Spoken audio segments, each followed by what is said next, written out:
So a podiatrist is actually a specialist that treats foot and ankle disorders. So I treat patients from the ankle all the way to the tips of their toes. So whether that be for ankle injuries, heel pain, bunions, nail disorders, and also another part of my practice is actually diabetic wound care.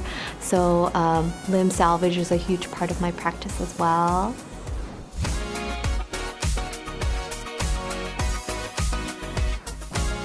It depends, I would say. If you had an obvious injury to the area, then I would say that you want to seek medical attention right away just to ensure there's no fracture or dislocation to the area. But if it's been like a chronic issue, like it's been going on for several months and you've tried different things like just, anti-inflammatories and icing and stretching and it hasn't really helped you, then I think definitely should seek medical attention.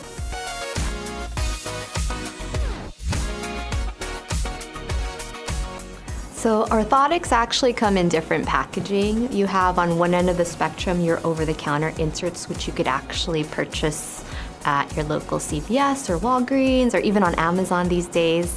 And then on one end of the spectrum, you have custom foot orthotics, which are actually molded specifically for each patient.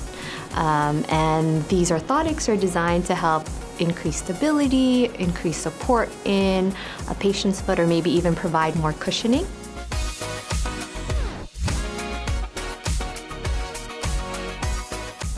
Plantar fasciitis is actually a very common ailment in the foot. It is something that I see many patients for. It's basically heel pain due to increased stresses on the plantar fascia, which is the ligament that helps hold up your arch. A lot of times what happens is patients lose a lot of flexibility.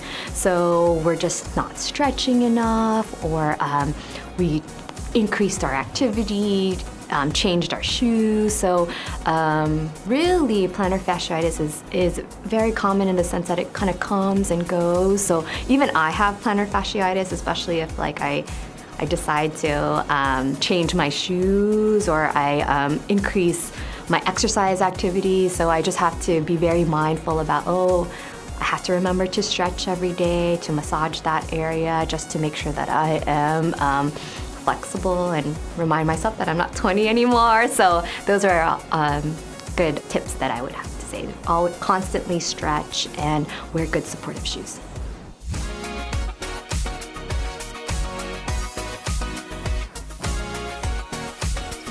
So a heel spur actually goes back to what we were talking about earlier in regards to plantar fasciitis.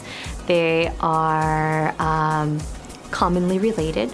A lot of people think that a heel spur, because it usually looks like a little talon on the x-ray.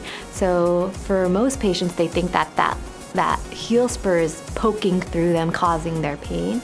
But a heel spur is actually the body's natural reaction when the plantar fascia pulls on the heel, which is where it inserts, it actually causes more bone formation. So it actually causes a heel spur to form. So it's not truly why patients have pain. The heel spur is not the reason. It's really because of the irritation of the plantar fascia.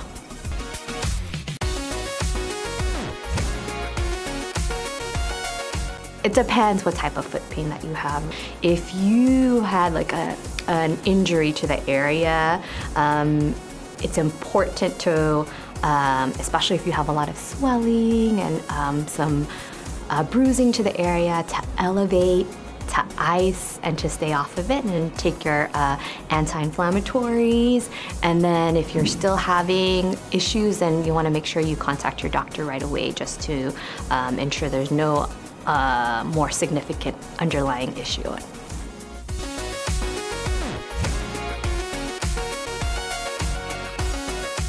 Definitely, I think that patients should not delay their care, especially if they're in pain, especially if they feel that they have a brewing infection. We want to address your pain early so you could have a faster recovery time.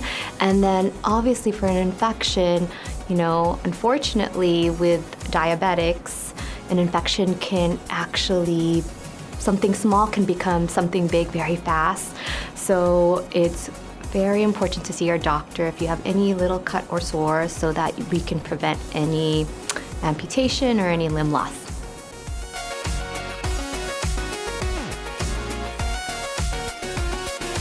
So at Emanate Health Orthopedics, you obviously have me.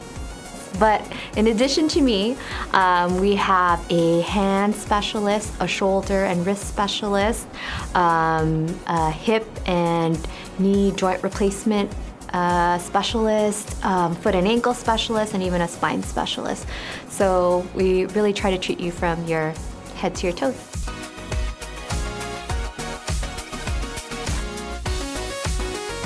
So after surgery, probably one of the most important parts in the recovery process is a good rehab program. And here at Emanate Health, we have an excellent physical therapy department that will help patients get back to their normal way of walking, getting back into a regular shoe, increasing their range of motion, and helping really with that swelling and pain control.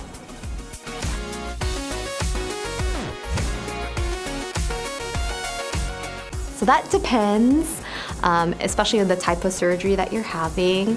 Sometimes it can be a month, sometimes it can be 3 months, sometimes the recovery takes much longer. And usually any kind of surgery in the foot and ankle, the swelling lasts much longer because gravity comes down. So usually the swelling in the lower extremities usually will take almost a year for everything to really calm down.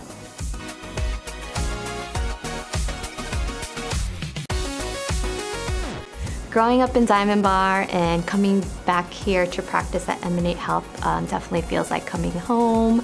I went to elementary school not too far from here, and I went to undergrad at USC, so it feels great to be back practicing where I grew up.